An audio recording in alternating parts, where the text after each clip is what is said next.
Hi, everybody. This is Mike, and today we're going to cover the final position report of the 24 crop year. We'll cover this position report, and then we'll kind of give a little bit of a summary of the entire 24 crop, and then cover a little bit about what we're seeing on the early receipts of 25. So expectations going into the July position report were set rather low. Shipments were expected to be low, and sales were not really expected to be that overwhelming.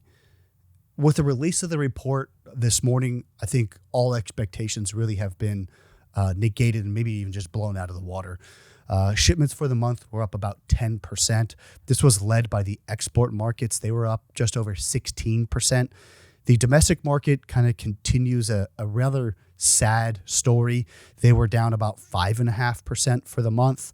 There's some structural issues, I'm sure, going on with the domestic market. I think the snacking category is maybe under pressure. Maybe the entire tree nut division is under some pressure. Sounds like there's some battles going on between maybe private label and branded products at retail locations, but still rather murky scenario playing out in the U.S. domestic market. Some other highlights out of the July position report, in my opinion, maybe one of the more shining stars would be the sales that were made in the month for the 25 crop. So at the end of June, the industry had about 111 million pounds sold on 25, historically low. In the month of July, the industry did put up about 173 million pounds of 25 crop sales. This is the second largest new crop sales for July that the industry has really ever seen. By far and away, July of 2020, that was the largest sales month that July had ever seen, but this is still a very respectable sales for July new crop sales. Also, I think another good piece of this was the sales that were made on the 24 crop. So about 100 million pounds were sold on 24. Again, a very good number for this time of the year. A lot of this makes quite a bit of sense in the context that very little business to this point has really been done. There's been a lot of uncertainty in the market about tariffs and about crop size.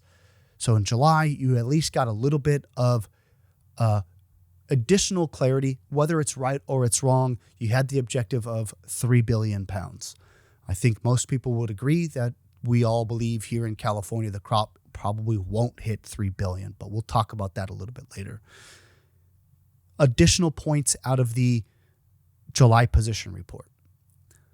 India took about 46 million pounds in the month of July. This was quite a bit more than the Indian market had expected. I think the general reaction will be for India to pause and hesitate a little bit. That will most likely take a little bit of liquidity out of the in-shell market for the early new crop shipments.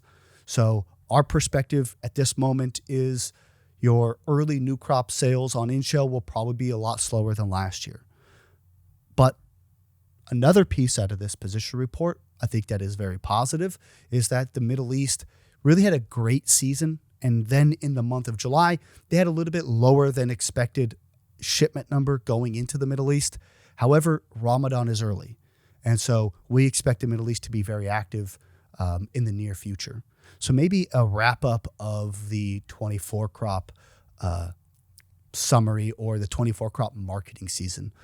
We'll start with the domestic market. The U.S. domestic market ended the season about 7.8% down for the year. It's about 53 million pounds. We've covered this kind of ad nauseum throughout the season.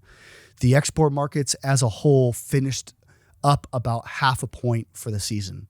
Year-to-date total shipments are down about 1.7 million or 1.7%, about 45 million pounds less than last year. Now, on paper, this would look like, okay, shipments have decreased. Yes, they have. But in relation to the total supply that was available in the 24 crop, as a percentage of that supply, we've basically shipped even to last year. So I don't think this is a bad story. And I really believe that this is probably one of the best ways to finish the 24 crop off with a very good July position report. So maybe moving on to a little bit about early new crop data or analysis observations that we've had so far.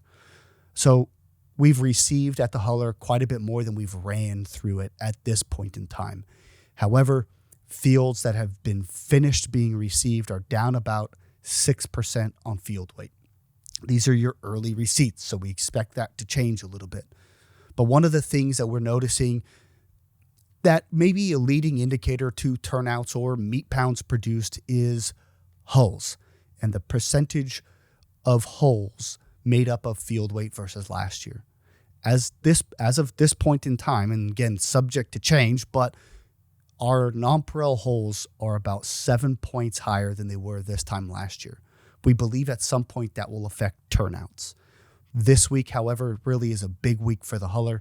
All of the trucks are on the road, so our data over time will just continue to get more clear and more accurate. Tomorrow, we will be hosting some of our friends from Australia. We will be filming a video with them, and we'll be discussing some of the similarities that we're seeing and they saw in their 25 crop. And as the market continues to take shape over the next few weeks, we'll continue to keep you updated.